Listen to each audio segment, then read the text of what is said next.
Hello YouTube, this is Morgan, Airspeed Prime here at my next Sword Art Online episode review. This one is going to be for Season 1, Episode 18, To the World Tree. We are still on Part 3 of the DVD sets, and still on Volume 3 of the light novel series. This is basically exactly the same between both.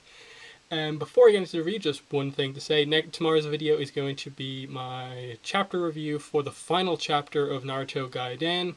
So that should be pretty exciting. You know, we also get back to canon episodes in the anime of Naruto tomorrow. So pretty exciting day for Naruto fans. Just wanted to say that it won't be SAO review tomorrow, but I'll probably try and get another review out on Friday to finish up the part 3 of the DVD set.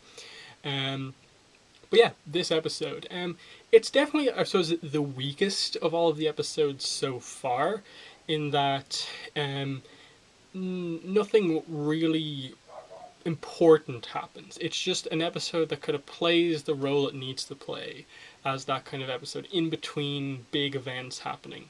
You know, this episode, is them really getting on the road on their journey, but it's in between the whole Legru corridor incident and obviously just stuff like before the journey actually happened. So still, there are some pretty nice scenes. Like the opening scene of this episode is a pretty good kind of little backstory of just like, okay, how did she start to play a game? Like that was the big thing, and she just gets it out of the way that when she saw Kazuto trapped in SAO, she hated virtual games, virtual reality games, and she hated them for a long time. But then she began to think that he liked them so much that he spent a lot of time in them and playing them and just looking up information on them. So she became interested in them too, to kind of better understand why he put so much time into that. And gradually, she started to play the game. The book goes into a little bit more detail here in that she went to Recon in the real world and asked him about it, because he was kind of like the VR expert in her class, and he helped her kind of get started and stuff like that, and that's why they're kind of friends in the game.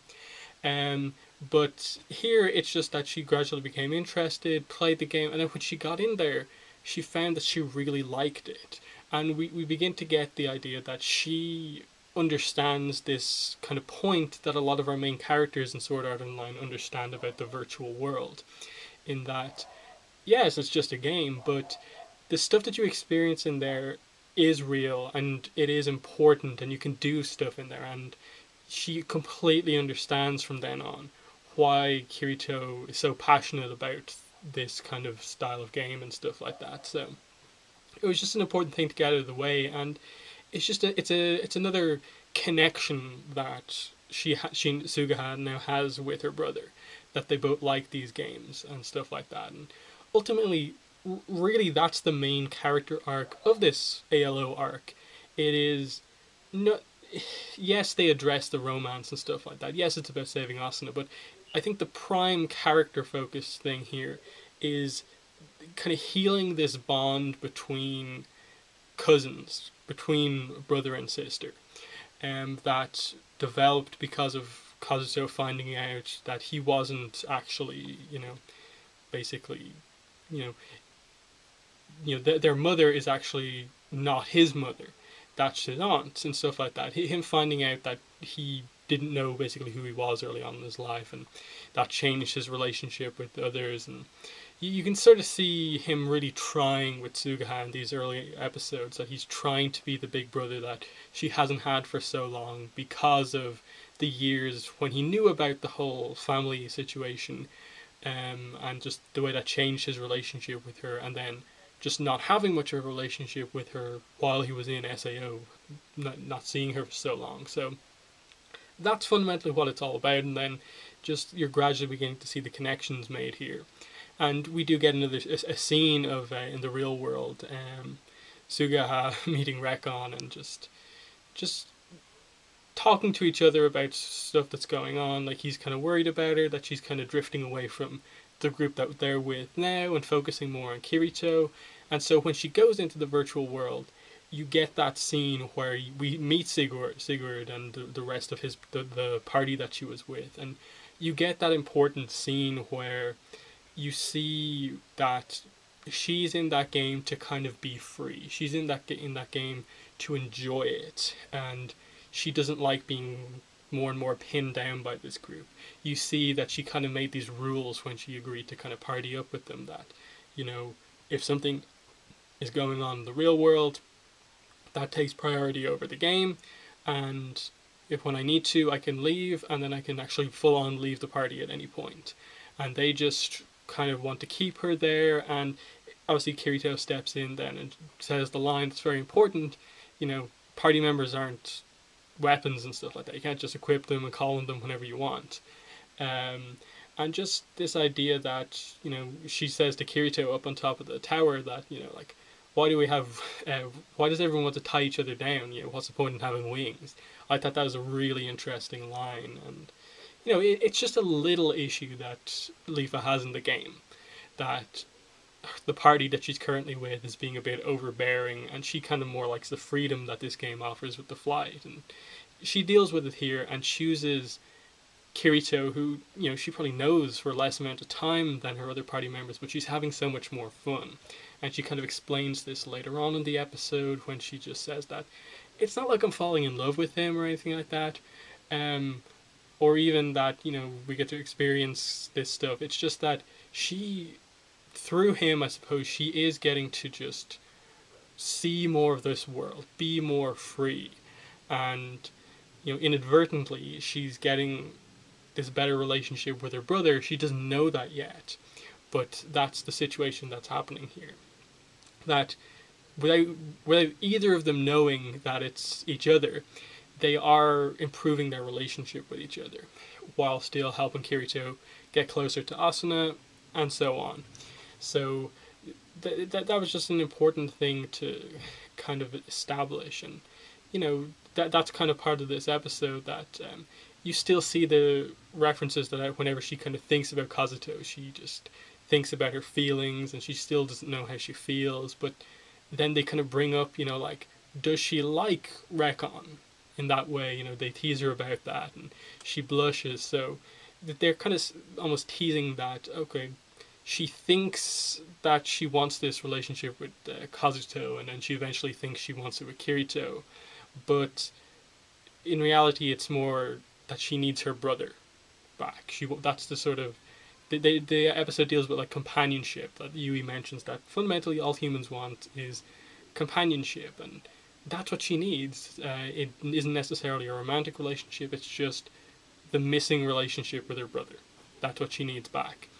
Um, and then I kind of like what they do with Rekon, and that they kind of hint that, okay, she's eventually going to get over Kirito, Kazuto, and the relationship that's actually going to happen is Sugaha and Rekon. But they don't go for it. You know, they give hints that the two do like each other, but for the most part they keep it fairly one-sided, and they never actually do anything with it, at least right now, as far as I'm aware, with all the books and stuff like that released, that they're still not together. But if they were to go down a more romantic plot for her, I think they would have those two probably get together. And the fact that they don't do it, I think, more hints to the fact that, okay, the focus in terms of Leafa Sugaha is on her kind of fixing that relationship with Kazuto. But yeah, that's most of the kind of Kirito Leafa stuff. The final thing I'll touch on there is just I really do like that scene where they land after flying for too long, and they just take turns to log out and watch each other's body, and just obviously just the fact the way the scene plays out, and that they still don't know that it's each other yet, but she logs out first. She, you know, takes a shower, gets herself some food, but also leaves some food behind for him. She purposefully doesn't go into his room to check what he's doing, because of the awkwardness of that scene earlier on where she kind of fell asleep in his room. And then when he logs out, it doesn't take him that long at all, because Suga has left the food for him there, and he even mentions that my family left food for me when he comes back in. And they don't mention anything about it, but it's just a little subtle line to show that, you know, seconds apart, you know, that food was just made, then he came out, ate it, and they just missed each other in the real world, but they're together the whole time in the virtual world. It's just a fun scene playing with the fact that We as the audience know exactly what's going on and how crazy the situation is, but the characters don't just yet. Um, so then let's move into the other parts of the episode. I suppose the main scene is the Asuna Sugo scene. And again, more creepy stuff this time. And they bring up this again, another kind of mature kind of issue of just like, um, you know, why are you so like afraid and stuff like that? It's just the virtual world, why don't you have some fun? And she mentions just the thing that you don't understand, but to me, real world, virtual world, it doesn't matter. Um, and again, this is the whole thing, as I said, about with the main characters in SAO. They all treat the virtual world with respect. It's not this place where you should go in and act like you can just do whatever you want. That they treat this as just another world, but you still act like it is a real world. And so Asuna treats the real world and the relationship and all the stuff that you do in it as being really important, as just as important as the stuff you do in the virtual world. Whereas Sugo just thinks, oh, I can do whatever I want in here and have fun. Like, even Kayaba respected the fact that the things were real. He purposefully made the situation of Sword Art Online so people could experience how real the virtual world could be. But Sugo, on the other hand, is using it to play out this fantasy where he's the king, where he controls everything. He's doing these experiments. He's locked up Asuna here and is just using it as just a kind of plaything. Just like that, there's not taking it seriously at all, joking about stuff that other people consider serious, and she's just not taking that at all. And she's learned this from Kirito, and it's now kind of part of her in terms of taking on her role in the game. But what's important about this scene is that, you know, he inadvertently, instead of breaking her will, gives her more hope because he has to tell her that, like, oh, I met Kazuto in the real world. He's so pathetic and stuff like that, when he thinks he's kind of getting across that, like, oh, like, he's so pathetic, he can't do anything for you there, when in fact he's revealing to her that he's revealing to her that Kazuto still is alive, that he's in the real world, that he actually knows Asuna's situation, and because of that, he's probably doing something to get her again. And him even mentioning the fact that he's probably too afraid to put the nerve gear on again. Whereas Asuna, I think, knows that he probably won't be afraid because nothing really scared him during the course of the game. So this scene just serves to just give her more hope, and she kind of plays it up that she is really hurt by what she's heard, and kind of looks into the mirror. But it's all to kind of play up the fact that he doesn't obscure his hand at all when he enters the code, and because he doesn't care for the virtual world, doesn't know many of the specifics.